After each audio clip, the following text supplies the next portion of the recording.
If you abide in me, and my words abide in you, then you shall ask what you will, and it shall be given. If you abide in me, and my words abide in you, then you shall ask what you will, and it shall be given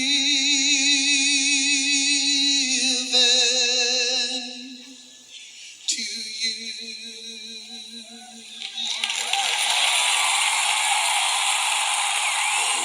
Ladies and gentlemen, please welcome two-time Grammy Award nominee and Crenshaw Christian Center's own Helen Baylor.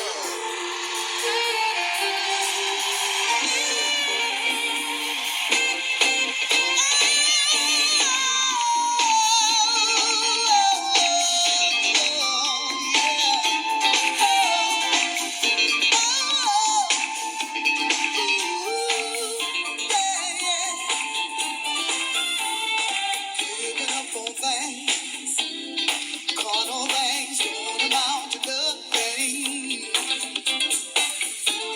Won't look back, my hands to the plow. I'm running for the life of me. I can't figure it out, no way. Why you wanna be half-stepping? Why don't you wanna sell out? I'm so sold out, yes I am. Sold out for Jesus. I'm going all the way. Sold out for Jesus. I can count it all joy when I'm facing my tribulation. Yes, my God has given me all of the power to overcome temptation. Yes.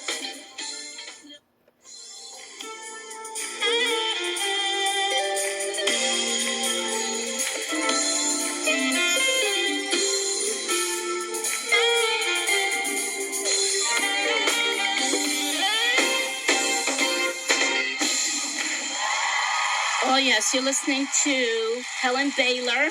Her first selection was entitled, If You Abide in Me.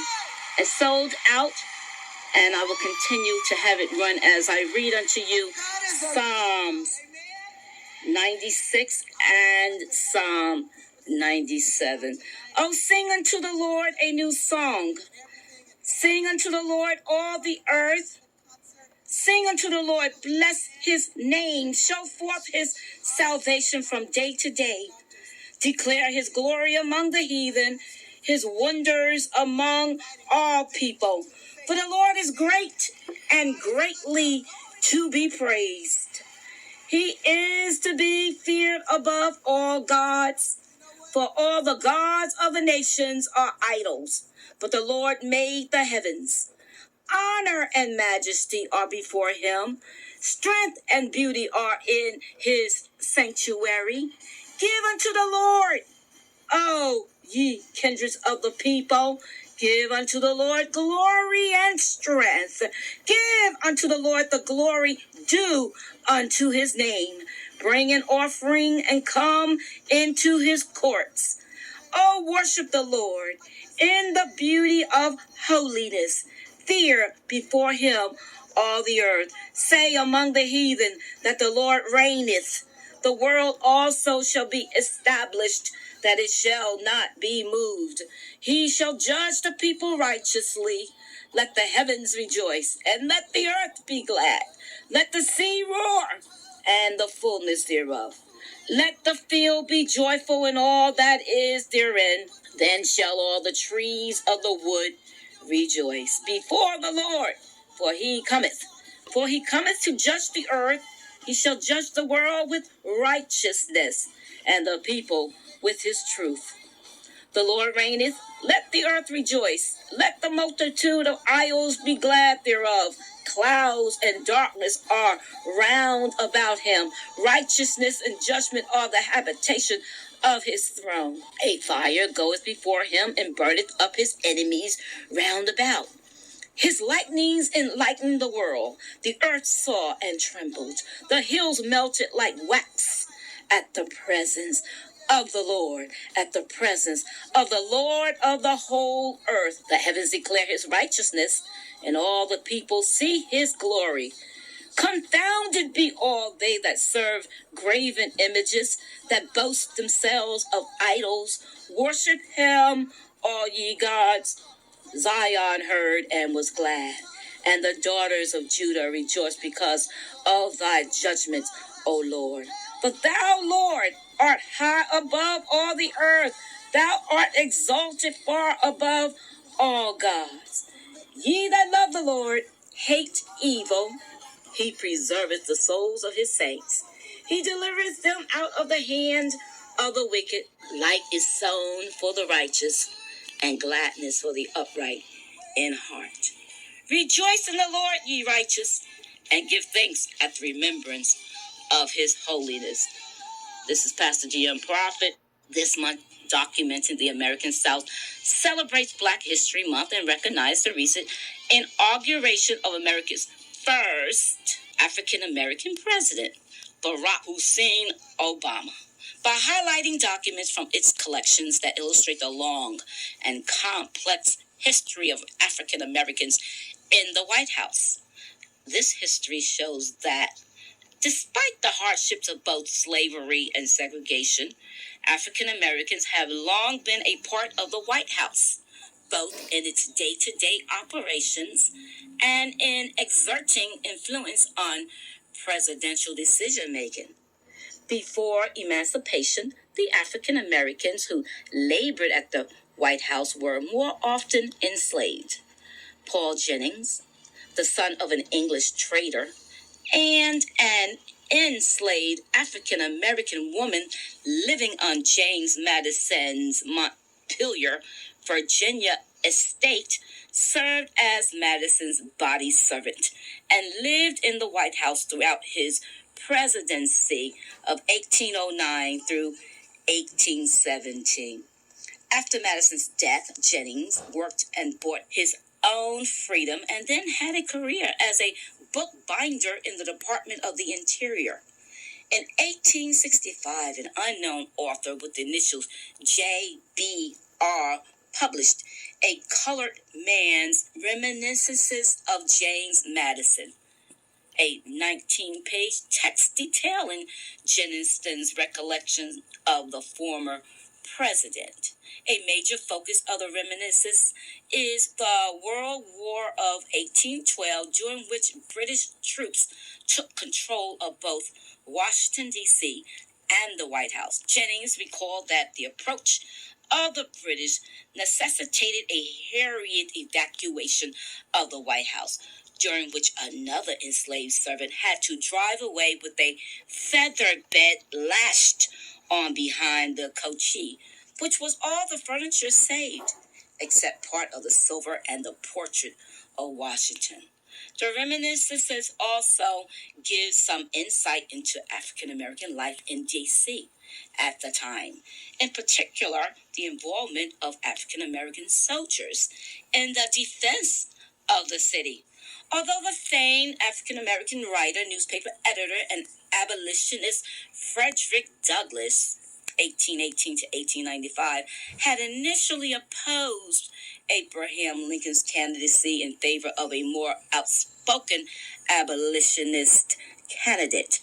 The two men eventually became friends and met on 3 separate occasions. In his final autobiography, Life and Times of Frederick Douglass, Douglass wrote warmly of the man who authored and issued the Emancipation Proclamation. Douglass's first meeting with Lincoln took place in August 1863, after Douglass had traveled to Washington to complain about unequal treatment of African American soldiers in the Union Army.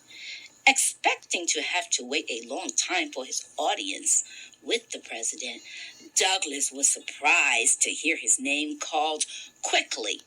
Some of the white applicants waiting to be interviewed were angered that a black man was seen before them, and one uttered a racist epithet loud enough for Douglas to hear. However, Douglas was immediately put at ease by Lincoln, and I quote, "I once felt myself in the presence of an honest man," Douglas later recalled, I quote, "one whom I could love, honor, and trust without reserve or doubt."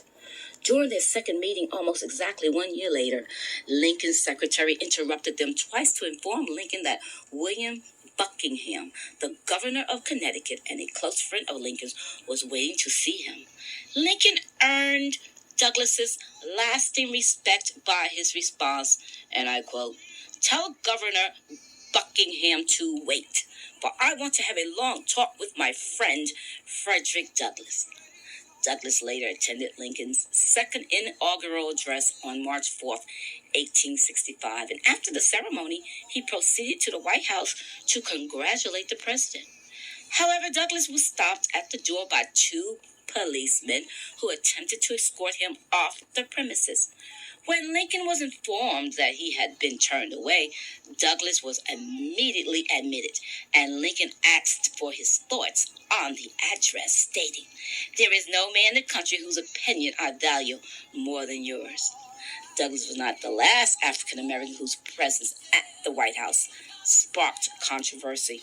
In 1901, Booker T. Washington, the leading figure in black education at the time and the founder of the Tuskegee Institute, published his autobiography, Up From Slavery.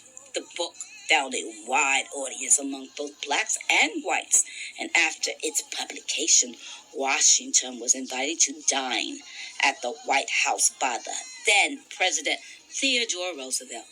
News that an African-American man had dined with the white president generated outrage. The reaction was particularly strong in the South, reflecting on the visit of his my larger education. Washington acknowledged the controversy, but insisted that because the White House is not located in the South, he did not violate any local custom. And I quote, "In the South, it is not the custom for colored and white people to be entertained at the same hotel.